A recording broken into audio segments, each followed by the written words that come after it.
साथियों, हर इंसान का अपना एक स्वभाव होता है, उसके अपने एक संस्कार होते हैं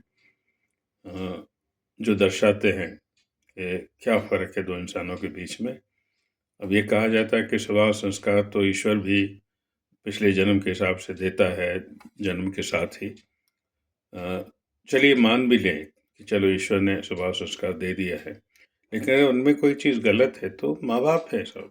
हमारे यहाँ तो गुरुकुल सिस्टम होता था।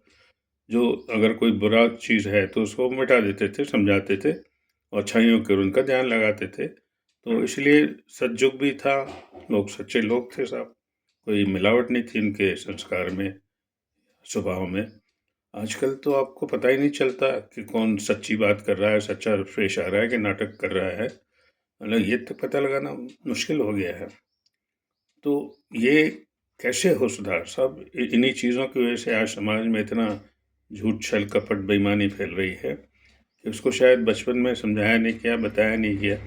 लेकिन अब तो समझना चाहिए इंसान को कि भई ये इस तरह का जीना कोई सही जीवन नहीं है।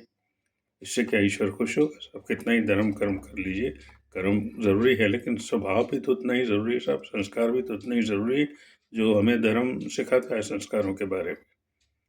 तो हम लोग तो कई बार मतलब बुराई देख के इंसान को बिल्कुल रिजेक्ट कर देते हैं। अरे भाई, हर इंसान में कोई न कोई बुराई है, ईश्वर ही परफेक्ट है। अब धर्मेंद्र का ही ले लीजिए उदाहरण। खूब पीता था साहब, खुलेआम मानता भी था वो चीज़।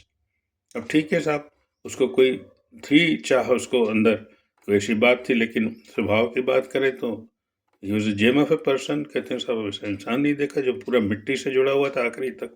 वो एकदम दिल का साफ सच्चा इंसान, तो नाम कमा के गया ना साहब। तो ये स्वभाव संस्कार ज़्यादा साहब नाम कमाते हैं, और नाम से ज़्यादा भी काम है साहब। अब देखिए ना वो कितना उदार दिल इंसान था, मदद तो करता ही था, लेकिन मैंने जो बताया गया मुझे कि उसके घर में साहब मंजियाँ पड़ी रहती थी 10-10, कि गाँव के लोग कभी भी मुंबई आएँ, कोई काम हो उनको, काम कर जाएँ लेकिन रहें, खाएँ, पिएँ मेरे यहाँ। इतना सा उसको प्रेम था अपने गाँव वालों से। गाँव जाता था तो कहते थे, "नहीं साहब ये तो कोई सुपरस्टार है ही नहीं, ये तो हमारा साथी है पुराना बचपन का।" इतना साधारण स्वभाव, साधारण उठना, बैठना, बोलना, कहीं से वो स्टार लगता ही नहीं था साहब। यहाँ साहब बहुत बड़ा नाम हो गया है। तो कभी-कभी हम लोग किसी एक बुराई की वजह से इंसान को बिल्कुल रिजेक्ट कर देते हैं।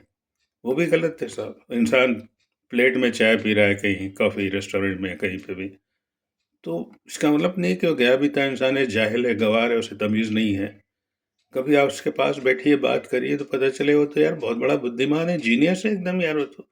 पूछा भाई ऐसा क्यों कर रहा है? तो बोले साहब डॉक्टर ने मना किया, मेरी जीभ थोड़ी ज़ख्मी हो गई थी तो उन्होंने कहा अभी ठंडी चीज़ें लिया करो, गरम-गरम मत लिया करो कोई भी चीज़।